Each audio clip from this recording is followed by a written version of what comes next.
Hi everyone, I am Patrina Wisdom, author, speaker, and movement leader, and I want to welcome you to another episode of Living Room Wisdom, where your story is your glory. And today I'm very excited to be joined by my daughter, Jorden Alhashim, and my son-in-law, Joshua Thompson. And as you can see, we are expecting!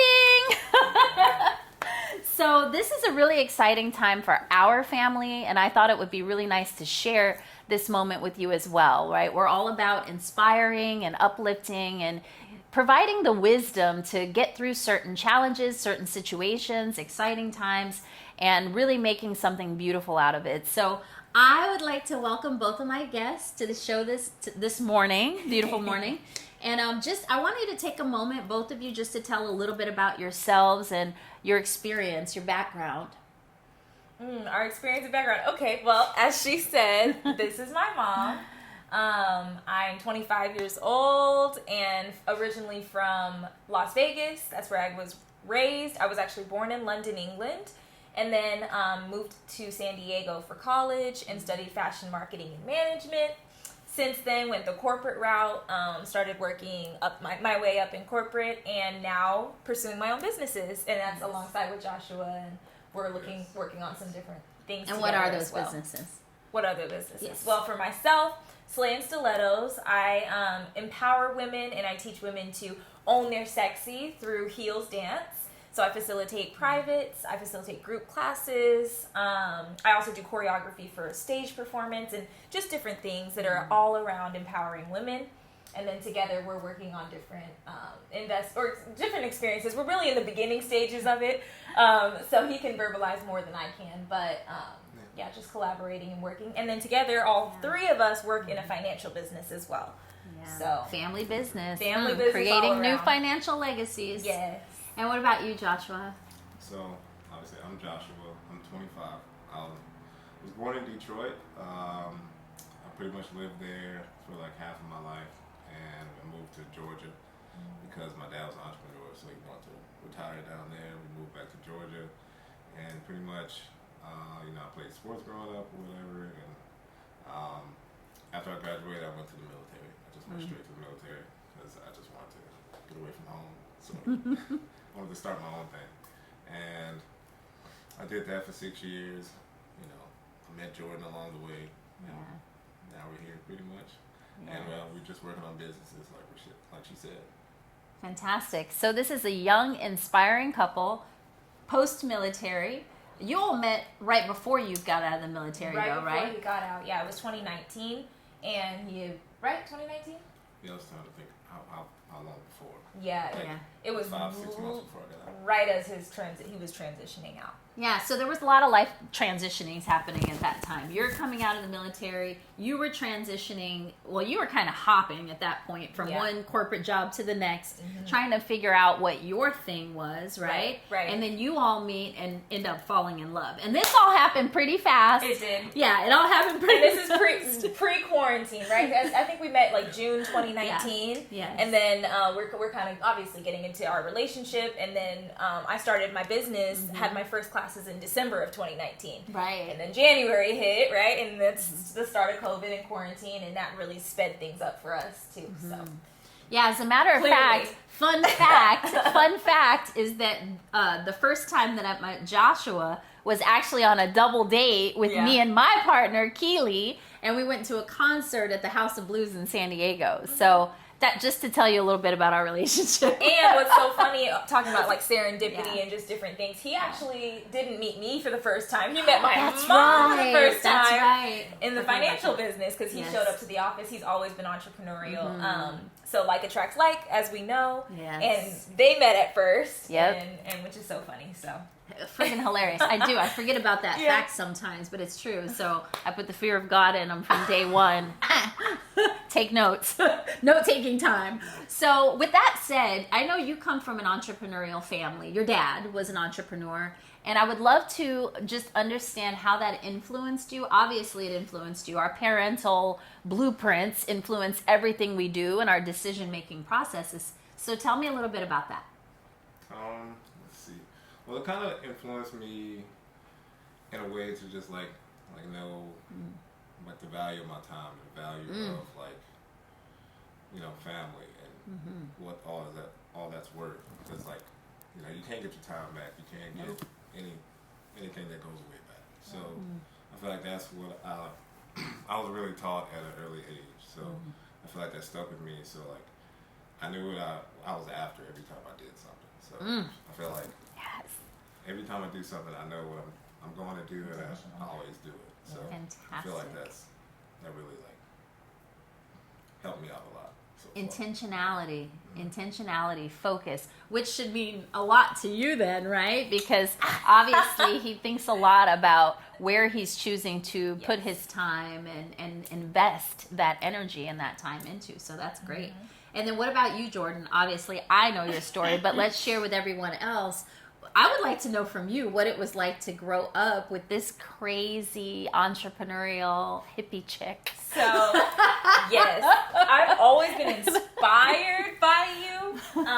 Even though, yes, you are quite a lot the character, right? No, it's true. But I've always just been inspired by you, and I've known that you just get stuff done. You were the mom, like, and I've just seen you in so many different roles. Not only you and your entrepreneurial ventures with your salon spa. I'm watching you open that, and your massage therapy. Like, you've done literally everything. Yoga teacher, like everything under the sun, and makeup artist.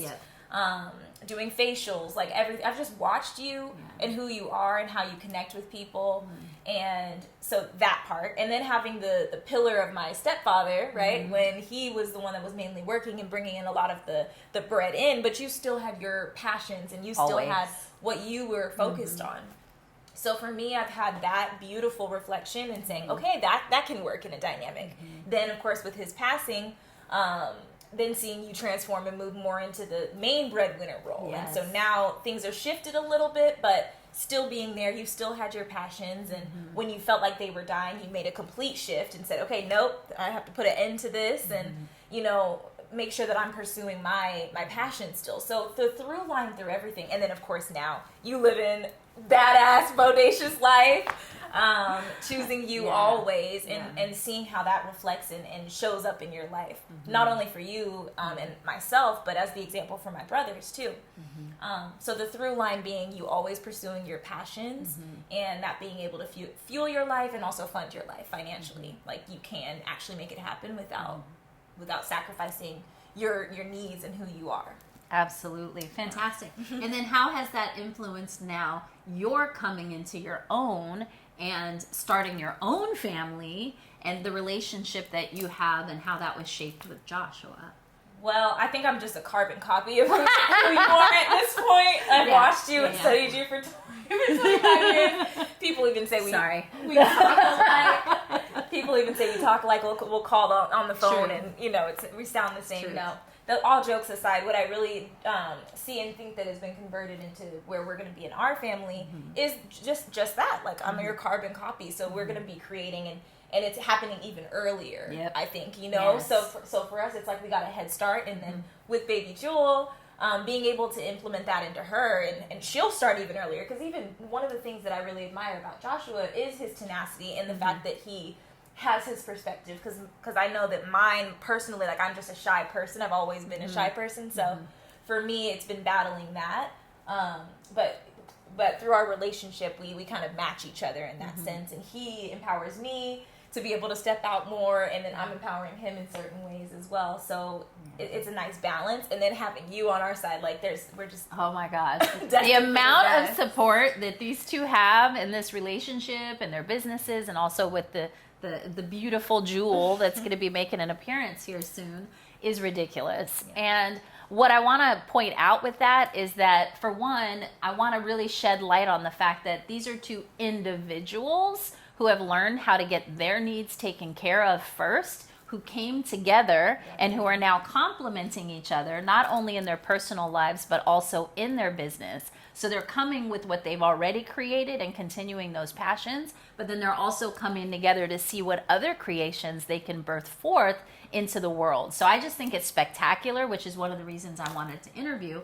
And the fact that we are in business together in the financial industry, I thought that it would be remiss not to have a discussion about how you're preparing financially for this child, especially because I came from a mom who had me at a very young age, so we didn't really have that financial education blueprint to follow. I was figuring it out. And then Jorden, being raised with myself and my late husband, we had highs and lows. We were on our entrepreneurial journey.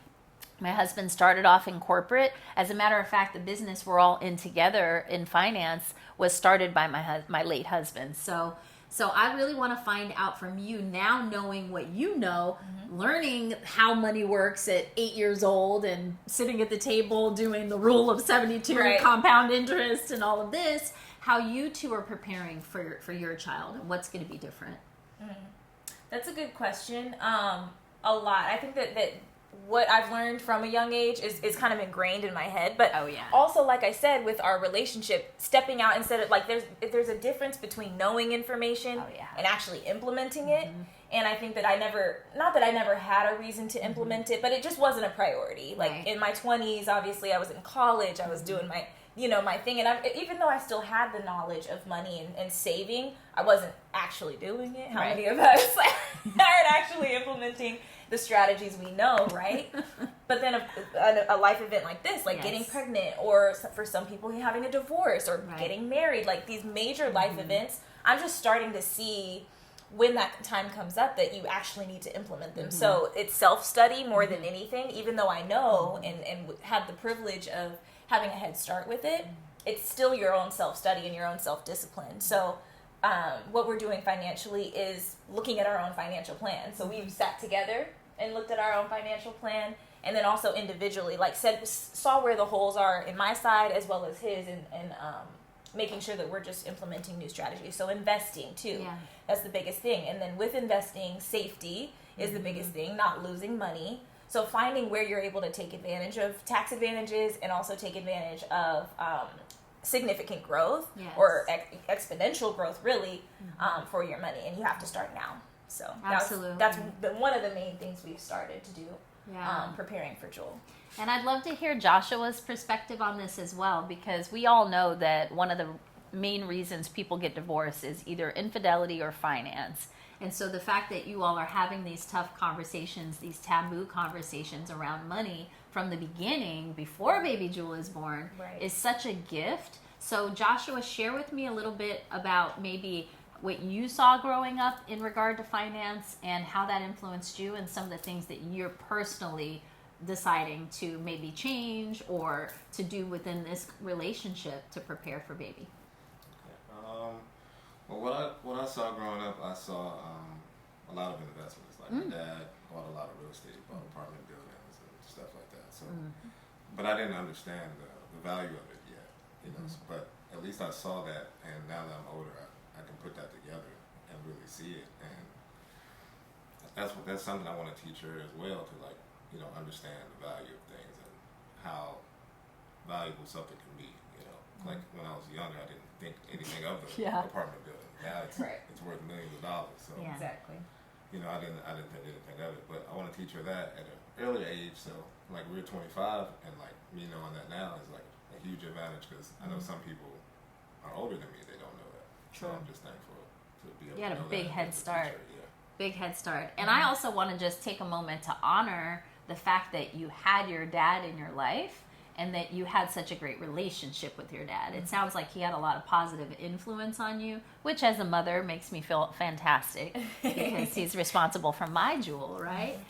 So with that said, I think as we close out this episode of Living Room Wisdom, I would just like for you both to share just one nugget, just in your experience, everything that you've gone through, that you've experienced in life, for other couples, maybe young couples, maybe older couples that might be in a similar position. What's the secret sauce here that's making it work?